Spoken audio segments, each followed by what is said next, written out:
Kwa niaba ya Waziri wa Maji naomba kujibu swali la Mheshimiwa Jonas William Mbunda, mbunge wa Jimbo la Mbinga Mjini.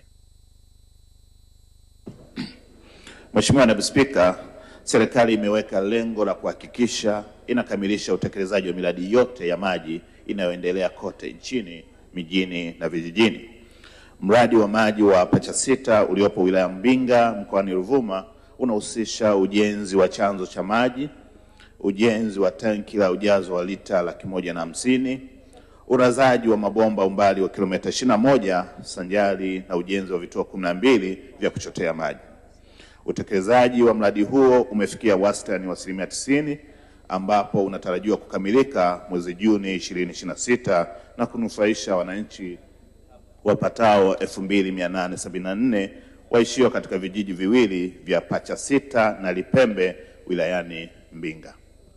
Mji wa Mbinga unapata maji kutoka katika kijiji cha Tukuzi, na kuna kipindi Mheshimiwa Aweso, waziri wa maji, alitembelea katika kijiji hicho na aliahidi kuwajengea mradi wa maji kwa sababu kijiji hicho hakina maji. Sasa swali langu ni je, lini serikali itaanza kujenga mradi huo katika kijiji cha Tukuzi? Swali la pili, kijiji cha Kagugu, kata ya Kagugu, kina changamoto kubwa ya upatikanaji wa maji safi na salama. Lini serikali itaanza kujenga mradi wa maji katika kijiji cha Kagugu ili wananchi hao waweze kupata maji safi na salama? Asante Mheshimiwa Naibu Spika. Mheshimiwa Naibu Spika, napenda kujibu swali la nyongeza la Mheshimiwa Jonas William Mbunda, mbunge wa Mbinga Mjini kama ifuatavyo. Mheshimiwa Naibu Spika, nampongeza sana kaka yangu Mheshimiwa Mbunda kwa kazi kubwa anayoifanya, na sasa upatikanaji wa maji katika jimbo lake ni 78%. Lakini sambamba na hivyo, Mheshimiwa Naibu Spika, angalau katika kata zote za Mheshimiwa Mbunda kila kata ina maji angalau kwa kijiji kimoja wapo. Tunatambua na serikali inatambua bado kuna vijiji ambavyo bado vinahitaji kupata huduma ya maji safi na salama, kikiwepo kijiji cha Tukuzi kama ambavyo Mheshimiwa mbunge amesema.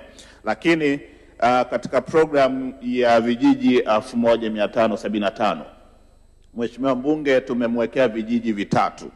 Kijiji cha kwanza ni hiki ambacho Mheshimiwa mbunge amekiongelea, Tukuzi, lakini pia kuna kijiji cha Kikolo, lakini sambamba na hiyo kuna kijiji cha Mtama.